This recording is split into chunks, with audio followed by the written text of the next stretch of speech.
I'll tell them. The first question is from Aditya Sangavi from United Kingdom. Aditya ji is asking, what's the fastest and the best way to get rid of my anger?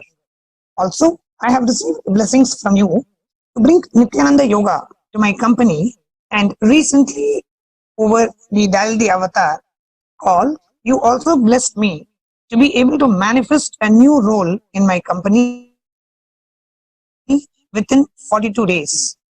I do not know what effort from my side is needed, versus how unclutched I need to be able to attract this. This always confuses me. Can you please help understand the steps needed from my side? Thank you. Lots of love.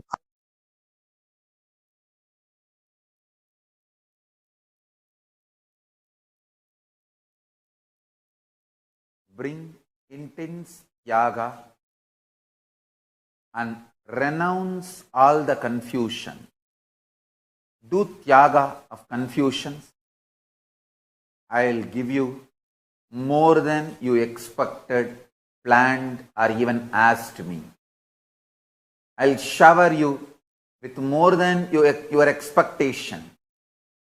I will make sure you receive more than your expectation. Just renounce your confusion.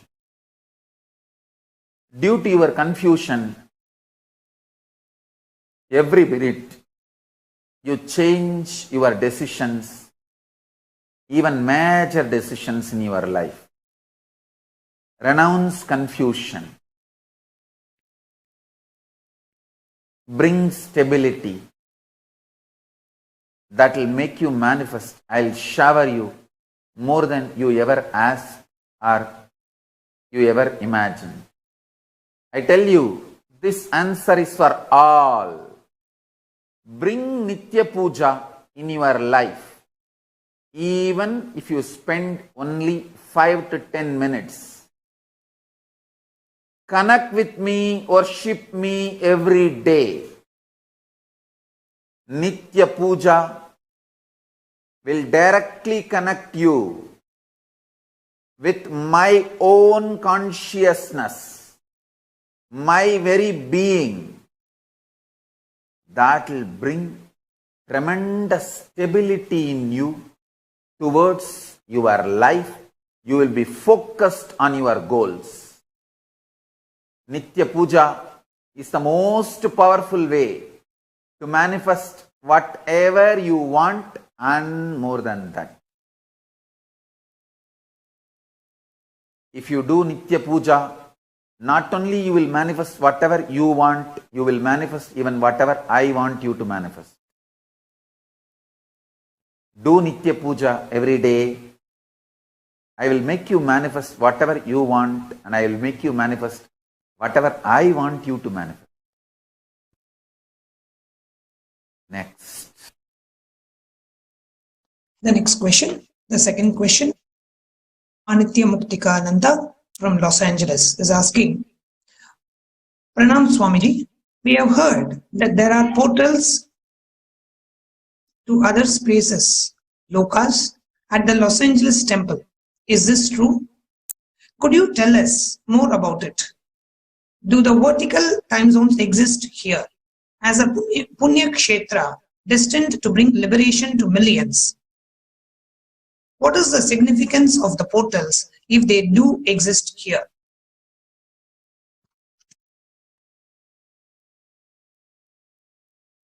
Muktika, listen. Los Angeles Kailasa is one of the most important Kailasa till now I have manifested. The deities are literally birthed by Paramashiva, myself directly. The Archavataras residing in Los Angeles can connect you directly to Kailasa and other vertical time zones. Sit, pray to Venkateshwara In Los Angeles Kailasa, you will experience Vaikunta directly. Connect, worship Ganapati in Los Angeles Kailasa. You will experience Kailasa directly. You will see Ganapati in Kailasa directly. Every deity. Same way. Rajeshwari in Kailasa, Los Angeles. Connect with her. You will directly see Sripuram, Parashakti, Parameshwari, Rajeshwari. Every god in Los Angeles is directly birthed by me, Paramashiva, myself. The deities there directly will connect you to other portals, other lokas, and bring all the best things from that loka. Not only the boons you ask, darshans of gods and liberation itself. Los Angeles Kailasa will be one of the most important Mukti Kshetra. This temple will be there forever till sun and the moon is there. That temple cannot be shifted. That deities cannot be shifted. It will be there forever. Liberating millions and millions and millions. I tell you,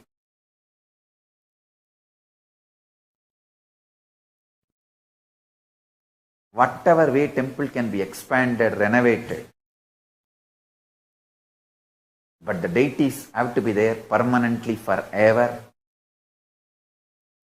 They cannot be moved, and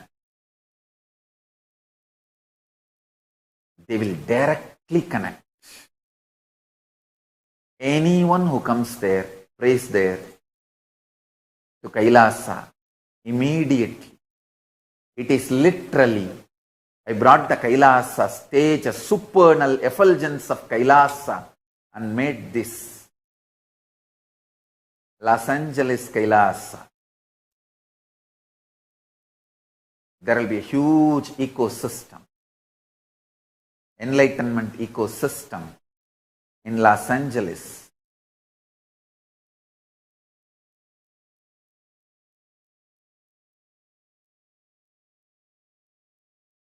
Like Tirumala, Tirupati, Varanasi, Madurai. Thousands and thousands will stand in queue for hours and have darshan of Los Angeles Kailasa.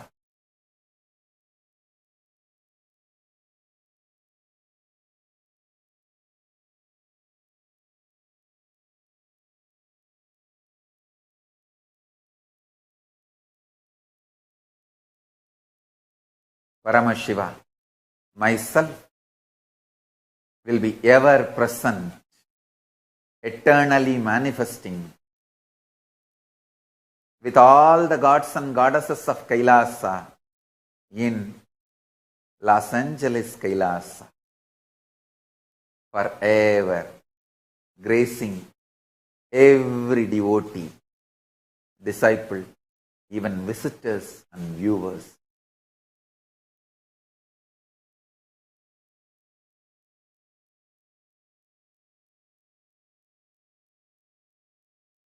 Los Angeles Kailasa is one of the connection points with Maha Kailasa and Bhuloka and all other lokas, spaces.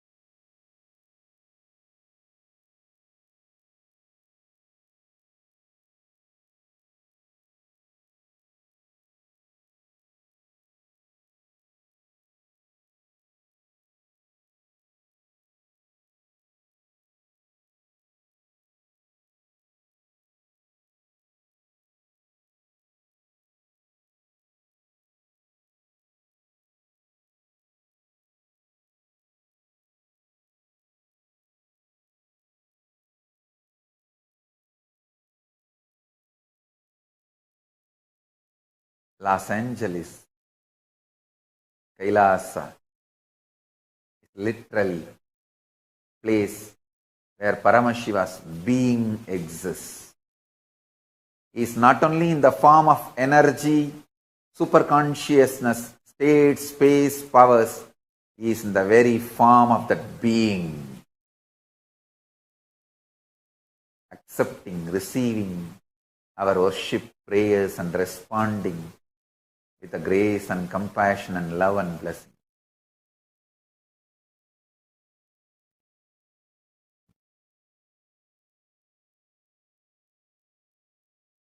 Question number 3 is from Sri Nitya Pavanananda from USA. Nityanandam Swamiji, if Sri Kailasa is 100% consciousness, then how come matter exists in Kailasa? Just wondering. Thank you, Swamiji. Listen, the intensity is not replacement for continuity. Continuity is not substitute for intensity. You thinking, if 100% consciousness exists, matter cannot exist is delusion. 100% consciousness, 100% matter can exist together, not in binary logic, but in existential logic. Power manifestation and the highest ultimate samadhi can be permanent. It is not necessary that ultimate Paramashiva has to be manifested only for time being, then you have to become again your own human being. No. I can manifest in you forever if you are ready to do tyaga of what you know as you. If you decide to do tyaga of you, I can manifest in you forever.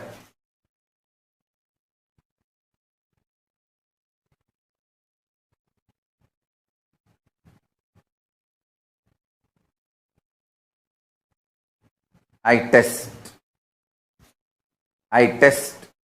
the strength of the people. If they prove they are ready for continuity, I raise the frequency of intensity and keep it in the space of continuity. When they are not ready to do tyaga, when they miss, obviously you missed. Even if you come back to Kailasa, the intensity and continuity which you lost is a very big miss. Repair it at least in the future. Come back to Kailasa earliest. I do test the strength and ability of the people to do tyaga. Then I give the boon of intensity to be continuity. Intensity to be continuous. Tyaga is the source. Tyagis never lose intensity. Intensity will be continuity when you decide for tyaga.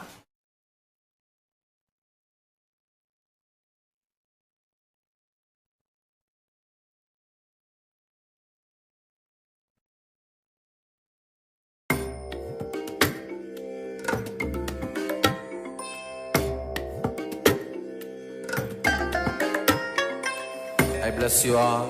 Let you all open all your three eyes and manifest the powers of Mahasadashiva. Om Nityananda Paramashivoham. Om Nityananda Paramashivoham. Om Nityananda Paramashivoham. Om Nityananda